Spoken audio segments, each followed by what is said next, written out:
नमस्कार मेरे सभी प्यारे दोस्तों, कैसे हैं आप सब। आशा करती हूँ आप सब अच्छे होंगे और आपके जो चाहने वाले हैं वो भी आप अच्छे ही होंगे।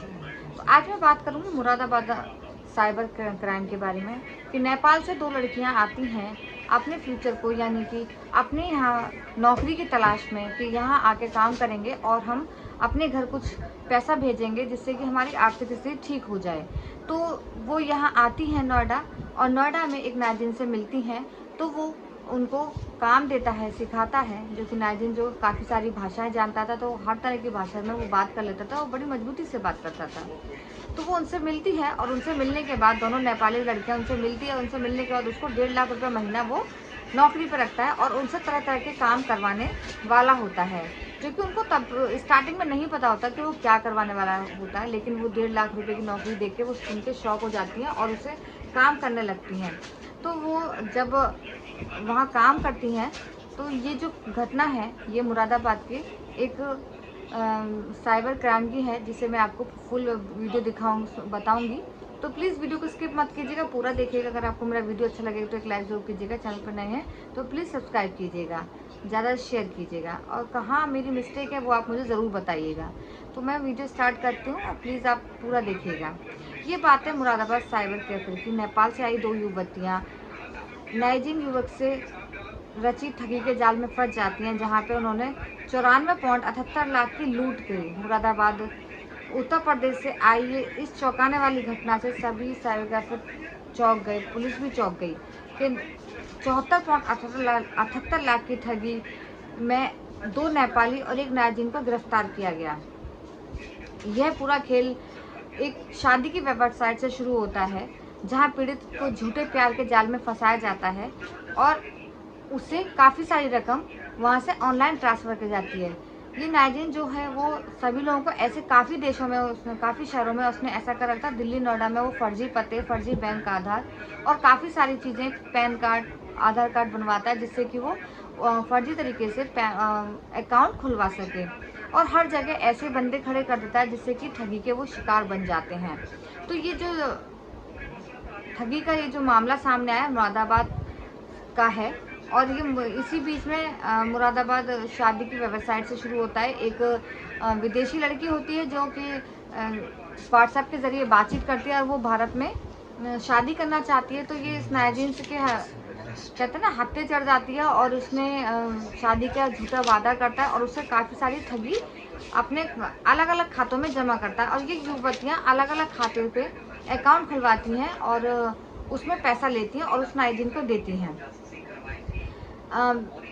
जो ये विदेशी महिला थी ये काफ़ी सारे पैसे दे देती है और एक अचानक से इसके प्यार में इतनी झूठी साजिश में फंस जाती है कि ये भारत आने की इच्छा जाहिर करती है और ये भारत आती है काफ़ी सारे महंगे गिफ्ट लेके और काफ़ी सारा पेमेंट लेके और काफ़ी सारी चीज़ें ऐसी कीमती लेके आती है। जो एयरपोर्ट पे उसको अरेस्ट कर लिया जाता है और कहा जाता है कि अगर आप इसको ले जाना चाहती हैं तो इसके लिए आपको टैक्स देना पड़ेगा जब आप इसे ले जा सकती हैं।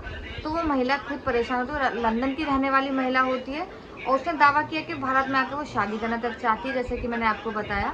धीरे धीरे दोनों के बीच में चैटिंग और प्यार और वीडियो कॉल के जरिए नज़दीकियाँ बढ़ भी जाती हैं।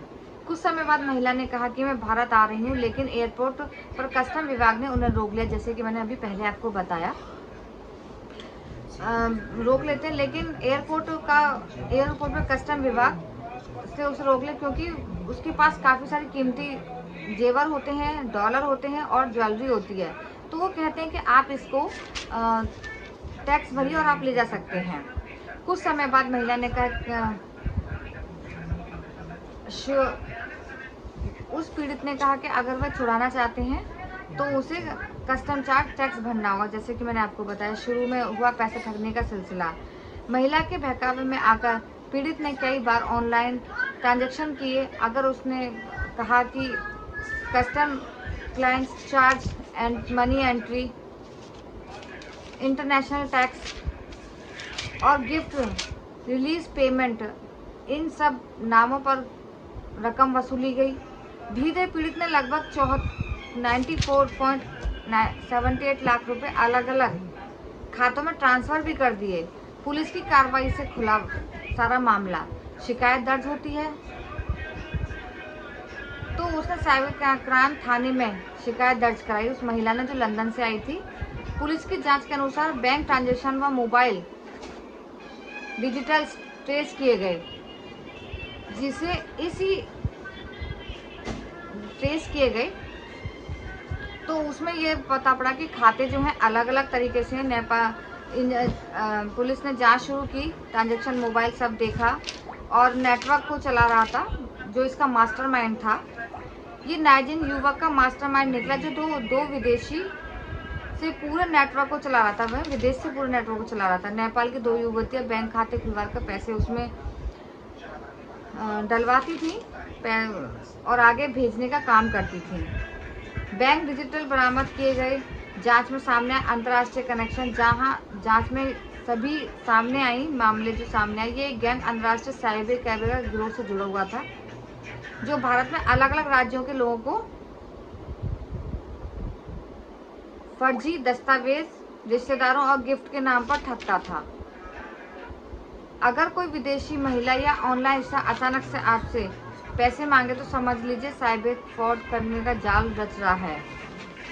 अजनबी व्यक्ति से आप कभी डिजिटल पेमेंट या पैसा ट्रांसफर ना करें, किसी को भी ना करें। तो ये जो शादी की वेबसाइट से जो खेल शुरू हुआ था, ये पुलिस के हत्थे चढ़ गया और पुलिस ने इस पर अच्छे से कार्रवाई करी, जिससे कि सब अपराधियां पकड़े गए। और अपराधियां पकड़ने के बाद जो नेपाल की युवती वो भी सामने आई, वो सिर्फ यहाँ काम की तलाश में आई और गलत लोगों के हाथ में फंस गई। जो भी इसका मास्टरमाइंड था वो विदेशी था, जिसने पूरे गैंग को हिला के रख दिया। और वो जो महिला थी वो भी शॉक हो गई कि मैं कहाँ फंस गई, ये बहुत बड़ा क्राइम हुआ था। तो सतर्क रहिए, सावधान रहिए ऐसी चीज़ों से। जहां आपसे कोई पैसे का लेन देन करे तो वो समझ ले आपके लिए जाल साजिश है। ऐसे एक वीडियो फिर लेके आऊँगी, तो वीडियो का इंतजार कीजिएगा। और अगर आपको मेरा वीडियो अच्छा लगे, मैं फिर से कहती हूँ तो लाइक कीजिएगा और जहाँ कमी हो प्लीज़ मुझे कमेंट्स में बताइएगा। राधे राधे।